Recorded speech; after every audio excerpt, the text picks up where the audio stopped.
Você já teve a impressão de que tinha alguém te observando, mesmo estando sozinho? Será que quando isso acontece, tinha realmente alguém olhando?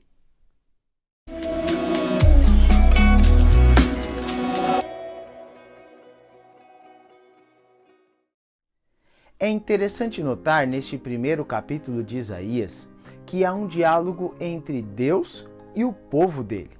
É por essa razão que nós encontramos em Isaías capítulo 1, no verso 2, o conteúdo da mensagem de Deus. E nesse texto diz o seguinte: Ouve, ó céus, e dá ouvidos, ó terra, porque o Senhor é quem fala.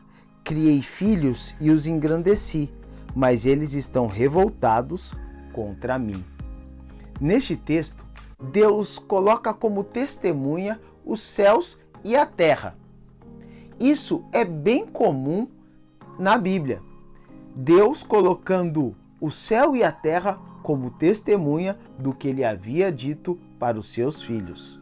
Vemos isso também em Deuteronômio, capítulo 32, no verso 1, que diz assim: Inclinai os ouvidos, ó céus, e falarei, e ouça a terra as palavras da minha boca. É interessante perceber que Deus parece que mantém um diálogo com o céu e com a terra, e até mesmo com os elementos da natureza.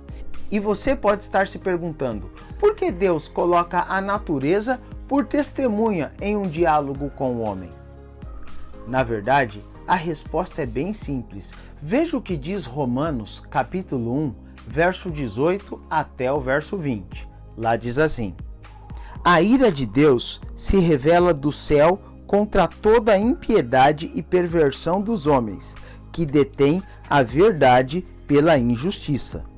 Porquanto, o que de Deus se pode conhecer é manifesto entre eles, porque Deus lhe manifestou.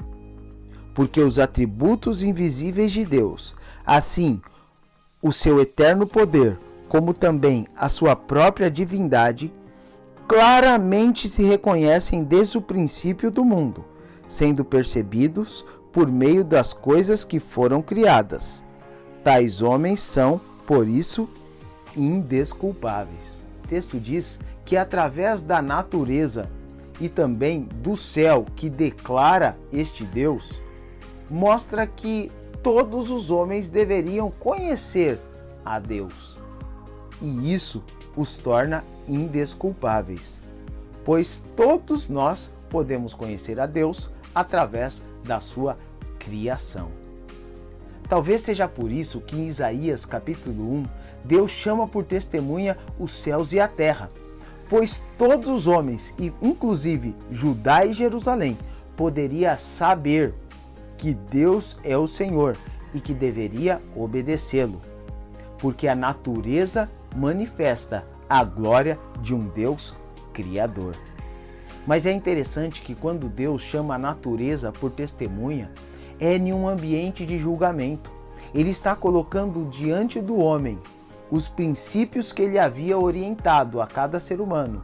Mas essa mensagem também traz uma esperança, porque Deus está chamando o povo a voltar para ele, a manter um diálogo com ele. Deus quer resgatar, apagar o pecado e transformar o ser humano novamente naquilo em que ele tinha criado. Deus está dando mais uma chance ao seu povo de se arrepender, de ser transformado. E ele queria mudar a vida de cada uma dessas pessoas. Isso também se encaixa a nós. Hoje vivemos em uma sociedade muito difícil. Talvez hoje deveríamos pedir desculpa a Sodoma e Gomorra, pois muitos dos atos da modernidade são piores do que daquela época. E o que você vai fazer diante disso? Nós podemos escolher a Deus e sermos transformados, voltar a Ele, ou podemos continuar no caminho do pecado e acabar andando para trás. A escolha é nossa, mas hoje nós temos o céu por testemunha que Deus nos dá a oportunidade.